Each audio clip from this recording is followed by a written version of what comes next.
오늘 교보문고와 대산문화재단이 같이 주최하는 서울 문학기행을 시작하도록 하겠습니다. 저는 오늘 이렇게 가이드를 맡은 유성호라고 합니다. 안녕하세요.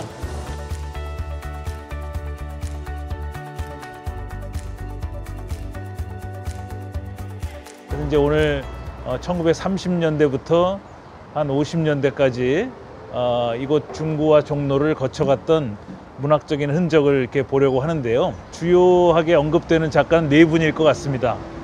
이상과 박태원 두 분이 친구고, 그다음에 조금 한 세대 선배이신 염상섭, 그다음에 한 세대 후배인 박인환 선생, 이렇게 네 분이 주로 언급될 것 같고, 또 조연으로 무수한 인물들이 나올 겁니다. 여기 뭘로 유명하죠? 문학 작품으로 치면 이상의 날개. 이상의 날개가 나라는 주인공이 박제가 되어버린 천재를 아시오 하면서 자기가 이 20세기에 버려진 19세기의 사람인 것처럼 이렇게 한탄하는 독백으로 시작해서 바로 그 세상에 무지한 나, 세상을 모두 통달하고 있는 아내라는 두 주인공이 나와서 칸막이를 사이로 아내는 문 앞쪽에서 말하자면 이제 손님을 받고, 얘는 그걸 모른 척하면서 또 모르기도 하고 화폐가 질체 모르서 안에 있다가 나중에 이제 귀가와 출가를 반복하다가 마지막에는 나와서 바로 여기에 도착을 하죠.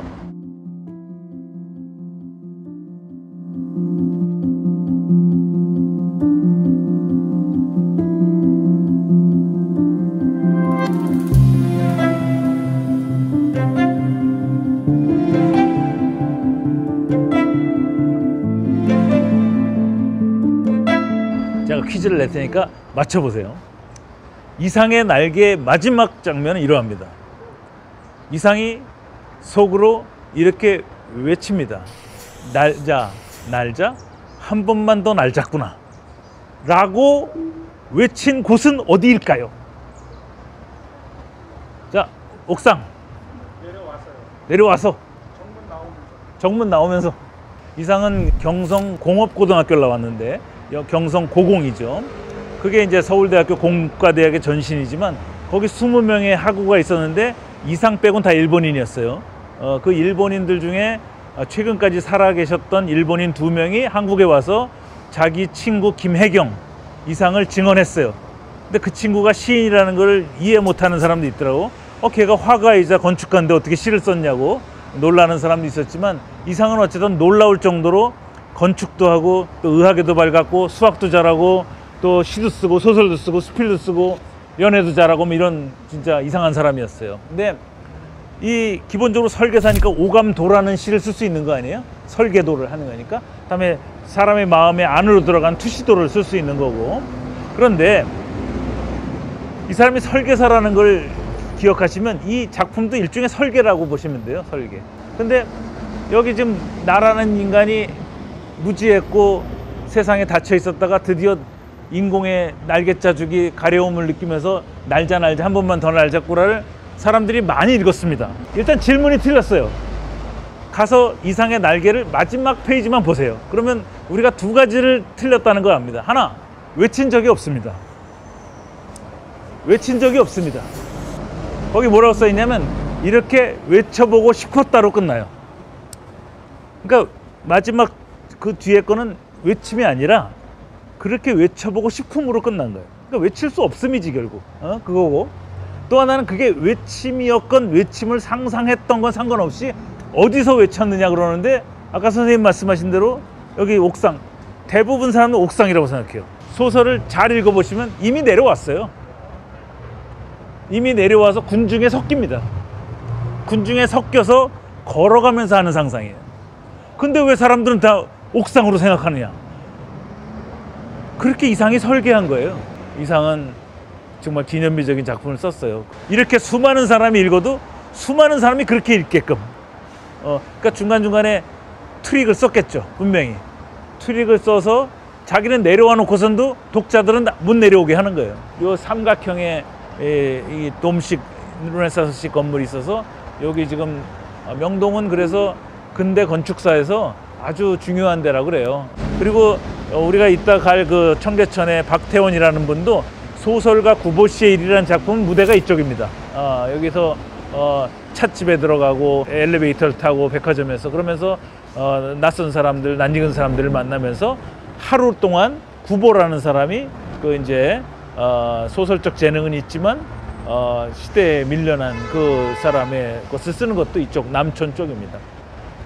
이쪽을 이제 본정통이라 그래서 이제 소공동 또 그 당시에 이제 장곡천동 뭐 주로 일본인들하고 여기 세련된 문화 지형이고, 이제 우리가 요 세 군데, 여기 조선은행, 저기 경성우편국, 그다음에 저기 3월 미쓰코시 백화점 이렇게 건물 남아 있는 것들을 보고 이제 어디로 가냐면은 북촌과 남촌을 나누는 이제 청계천으로 갑니다.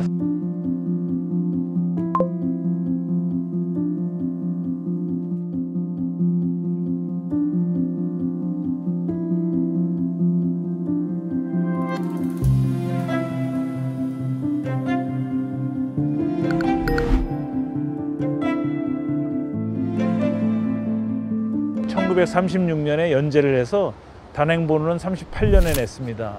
아주 기념비적인 소설인데 모두 50개의 챕터로 나눠 가지고 주인공들이 수도 없이 많이 나오는데요, 특별한 주인공도 없어요. 그리고 줄거리도 거의 없습니다.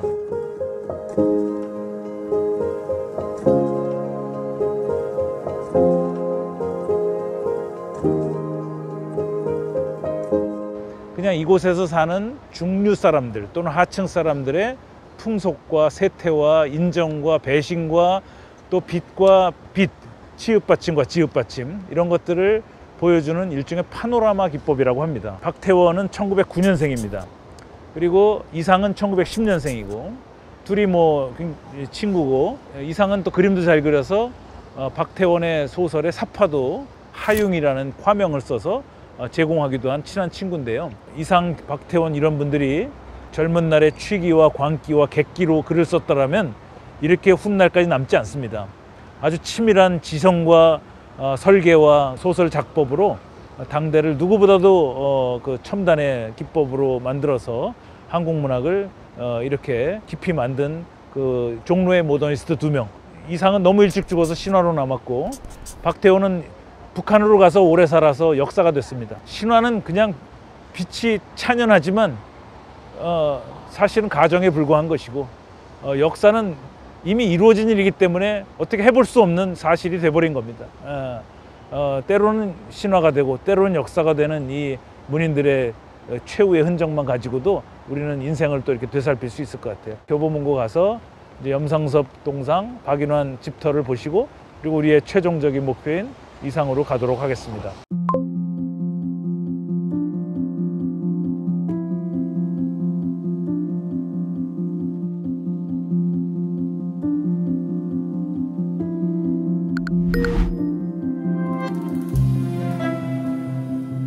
여기 지금 동상으로 앉아 계신 횡보 염상섭 선생은 20세기 초엽에 한국 근대소설의 개척자지요. 물론 춘원 이광수나 금동 김동인 같은 분도 개척자의 이름이 올려 있지만 그분들과는 전혀 다른 이른바 리얼리즘과 서울 말씨를 결합한 아주 최첨단의 현대소설을 써서, 그리고 단 한 번도 어떤 지조를 버리지 않은 그런 생애의 리얼리스트로 남아 계십니다. 20살 때 그 1918년에 동경 바로 밑에 있는 항구 도시 요코하마에서 28 독립 선언문을 기초할 정도로 젊으실 때부터 독립의지가 강했고, 바로 귀국해서 표본시의 청개구리라고 하는, 여기 설명에도 나오지만 아주 기념비적인 그 초기작도 쓰고, 그리고 중편 소설인 만세전을 쓰다가 이제 30년대 대표작 3대를 쓰고 한국 문학의 기념비적인 작가로 등극합니다. 만세전이라는 작품이 있습니다. 만세전. 이 만세전이라는 소설은 1923년에 쓰여졌지만 1918년을 무대로 하고 있는 소설입니다. 근데 내용은 이런 거예요. 동경 유학생인 이인화가 아내가 위독하다는 전보를 받습니다. 근데 이 사람이 귀국을 안 해요. 사랑해서 결혼한 아내가 아니기 때문에 별로 죽음이 실감이 안 나는 거죠. 요즘 말로 하면 나쁜 놈이죠. 근데 서울까지 도착하는데도 오랜 시간이 걸려요. 그러니까 바로 갔으면 되는데 또 뭐 여기서 놀기도 하고 또 김천에 있는 형님 댁도 들르고 뭐 그래가지고 가는데 벌써 아내는 죽었죠. 아내는 죽었는데 그 아내의 죽음을 놓고 이제 논전이 벌입니다. 이 아내의 시신은 어디로 갈 거냐? 선영으로 갈 거냐? 공동묘지로 갈 거냐? 논쟁을 벌입니다. 그러다가 이인화가 다시 동경으로 돌아오는 과정에서 조선 전체를 묘지로 이제 이른바 메타포를 구성합니다. 여기선 구더기가 들끓는 무덤이다라고 자기 조국을 비탄하고 돌아오는 소설입니다. 그러니까 다시 동경에서 시작해서 동경으로 끝나는 소설인데 이 소설의 원 제목이 묘지였어요. 그리고 이제 책을 낼 때 만세 전이라는 제목으로 바꾸는 겁니다. 그러면 이 사람이 묘지라고 제목을 붙였고 실제로 소설에서도 아내의 죽음을 선영으로 갈지 공동묘지로 갈지를 논쟁으로 하는 것으로 보아서 이른바 묘지가 이 작품의 키워드인 건 맞는 것 같아요. 그래서 실제로 이 작품의 제목 묘지는 식민지 조선을 은유하는 메타포이기도 하지만 1918년도 스페인 독감이 찾아온 그 수많은 불명의 죽음들의 사후 유택 묘지, 이 어떻게 할 거냐, 그러니까 묘지를. 그래서 조선에 새로운 공동묘지법이 발의되고 이제 사람이 잘난 놈들이 죽으면 공동묘지로 가고요, 이런 민요가 생기는 그런 시점이 바로 만세 전의 기록입니다. 이제 50년대 명동백작 박인환이 살던 터가 나오는데 거기 가서 박인환 선생 얘기를 이어가 보도록 하겠습니다.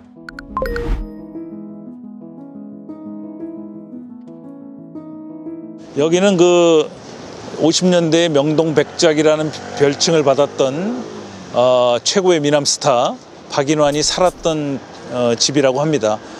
이분은 강원도 인제분입니다. 거기서 태어나서 공부 잘하고 아버지가 또 헌신적으로 도와줘서 평양에 의전을 들어갑니다. 근데 무슨 이유에서인지 서울로 와서 의사가 되기를 포기하고 문학에 헌신하는 분이에요. 근데 집에 그래도 돈이 있었던지 여기 근처에 마리서사라고 하는 서점을 내가지고 거기서 일본의 최첨단의 책들을 직접 수령해서 여기다 전시하고 친구들의 아지트로 삼았습니다. 그때 박인환은요, 코스모폴리탄 플러스 탈식민주의, 포스트 콜로니얼리즘의 아주 모더니스트 중에 최첨단에 있는 전사입니다. 마치 영국의 1930년대에 그 W.H. 오든이라는 아주 유명한 그 민주주의자가 있었는데 그들의 그룹의 모방작일 정도로 국제적인 감각을 가진 이 민족 해방의 작품을 많이 썼어요. 그런 것이 막 분단된 직후에 대한민국에서는 너무 위험한 얘기들이었기 때문에 그래서 귀착한 곳이 이제 낭만주의입니다. 센티멘탈리즘. 한 잔의 술을 마시고 우리는 버지니아 울프의 생애와 목마를 타고 떠난 숙녀의 웃자락을 이야기한다. 목마는 주인을 버리고 그저 방울소리만 울리며 가을 속으로 떠났다. 뭐 이런 박인환의 초기작. 만약에 박인환에게 분단과 전쟁이 없었더라면 박인환은 김수영급의 시인이 됐을 겁니다. 이제 염상섭 박인환을 거치고 이제 서촌으로 갑니다.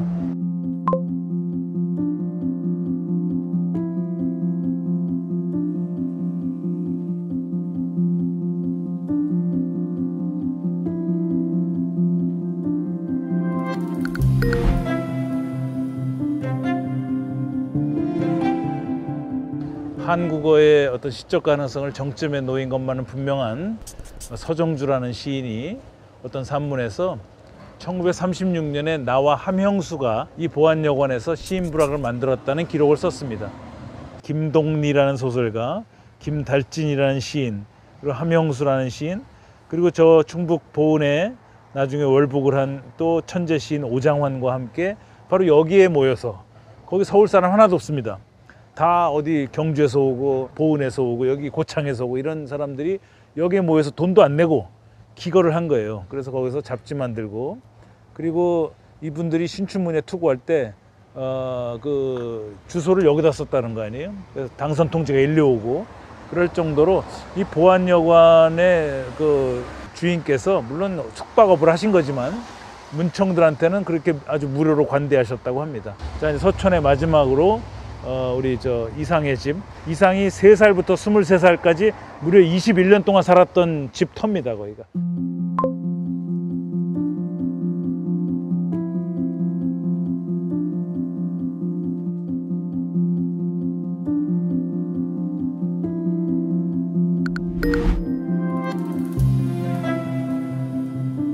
마지막 행선지로 우리 이상의 집에 왔습니다. 이분은 우리가 설명할 수 있는 근대 문학의 모든 것들을 너무 이른 나이에 성취한 분입니다. 한 편 한 편은 어렵지만 그 텍스트들을 다 조합해서 읽으면 텍스트가 텍스트를 해명하는 논리적인 연관관계를 가진 기가 막힌 설계자입니다. 이 사람은 설계자입니다. 그래서 A라는 작품을 쓰면서도 B를 생각하는 것 같아요. 그다음에 A에다가 뭔가 퀴즈를 풀어놓으면 B에서 그 퀴즈를 푸는 해답을 제시합니다. 상호 텍스트적으로 읽으면은 작품이 풀리는 셈이죠. 이상의 수필은 이름을 가리고 봐도 누구도 범접할 수 없는 이상만의 문장으로 썼습니다. 정확할 뿐더러 놀라운 그 단어들의 연쇄가 눈부시죠. 이곳에서 이제 태어나서 3살부터 백부에게 입양돼 가지고 그 백부의 아들인 것처럼 살아서 여기서 23살 이곳을 떠나서 종로통으로 진출할 때까지 21년간 살았던 그 공간입니다. 정확히 말하면 집터라고 보시면 되겠습니다. 그리고 이상은 이제 1910년생인데 37년 4월에 죽었으니까 우리 나이 셈법으로도 28에 죽었습니다. 여러분들 저 20대 죽은 문인들이 우리나라에 여러 대 있어요. 나도향, 윤동주, 지금 김유정, 이상, 박인환, 그리고 기영도입니다. 만 30년을 못 살았습니다. 우리 나이로 뭐 31살까지 살았지만 만으로 그래요. 근데 이상은 1910년생이어서 37년 28살에 죽기까지 꾸준히 작품 활동을 했어요. 그리고 말년에 좋은 작품을 썼습니다. 36년 10월에 날개를 썼고 37년 1월에 실화를 썼으니까 대표작을 말년에 쓴 거죠. 근데 제가 여러분들한테 드린 자료는 그 이상이 1933년 그의 나이 24살 때 쓴 이런 시라는 참 이런 시입니다. 진짜 이런 시. 가톨릭 청년은 이 가톨릭 교구 부천교구에서 정지용이 편집한 책입니다. 정지용이 편집을 하고 이상이 실무를 맡았어요. 그 이상이 이제 거기다가 자기 시를 발표한 작품인데 처음 보시는 분들이 계시겠지만 그 마지막 구절은 아주 유명해요. 그래서 이제 한번 제가 읽어보겠습니다. 이런 시 이상. 역사를 하노라고 땅을 파다가 커다란 돌을 하나 끄집어내어 놓고 보니 도무지 어디에선가 본 듯한 생각이 들게 모양이 생겼는데 목도들이 그것을 메고 나가더니 어디다 갖다 버리고 온 모양이길래 쫓아나가 보니 위험하기 짝이 없는 큰 길가더라. 내가 그다지 사랑하던 그대여 내 평생에 차마 그대를 잊을 수 없소이다. 내 차례에 못 올 사랑인 줄은 알면서도 나 혼자는 꾸준히 생각하리다. 자, 그러면 내내 어여쁘소서. 어떤 돌이 내 얼굴을 물끄러미 치어다보는 것만 같아서 이런 시는 그만 찢어버리고 싶더라.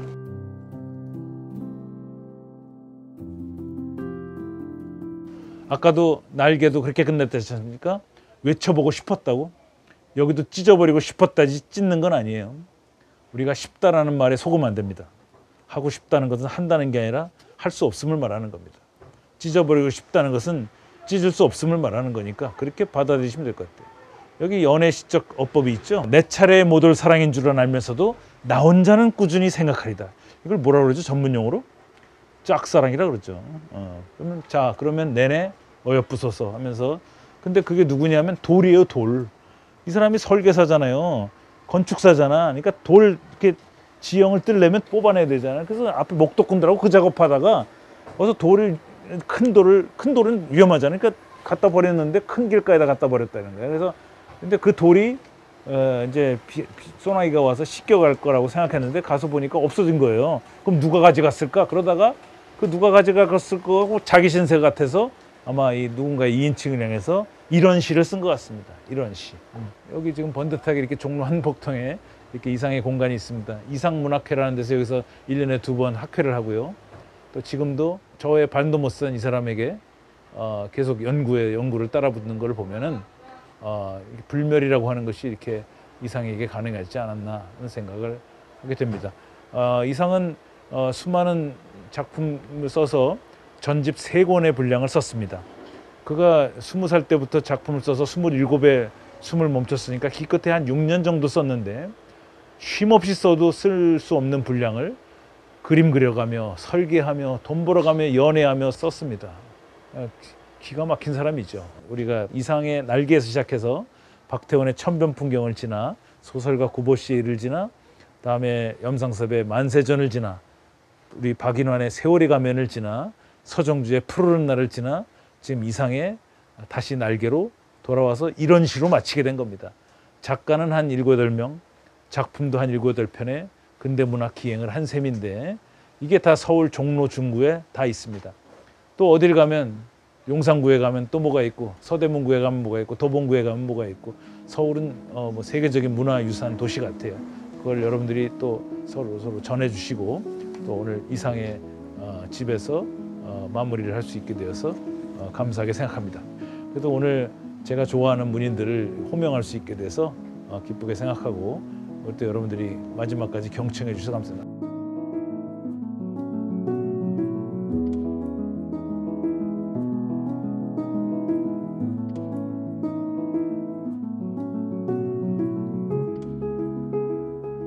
모던 경성은 언제나 유혹적이다. 점점 희미해지지만 아직 남아있는 모던 경성의 흔적을 찾아 30년대 이상과 박태원, 서정주, 50년대 박인환 등을 만난다. 11월에 비가 내리는 거리에서 마치 미드나잇 인 파리의 주인공이 된 것처럼 작가들의 일상은 일생조차도 문학적이군요. 더 살려서 재미나게 들려주신 문학으로 들려주신 교수님 감사합니다. 모더니즘 시대의 이상과 그의 친구들, 그의 인생과 연인 삶을 놓치지 않고 들을 수 있게 되어 행복했다. 아주 결함투성의 불완전한 인간들입니다. 정말 살아서 친구 삼으려면 절대 안 사귈 사람들입니다. 근데 이렇게 죽어 빛이 돼서 또 이렇게 또 빚이 돼서 밀려오는 순간에 제가 이런 거 하고 있으니까 여러분들이 같이 걸으셔서 이렇게 지내온 것 같습니다. 우리도 이제 오늘을 걸은 건 파도고요. 바람은 또 가서 또 보셔야 돼요. 가서 또 나름대로 보시고 못 보면 그냥 바람을 상상하는 수밖에 없죠. 제가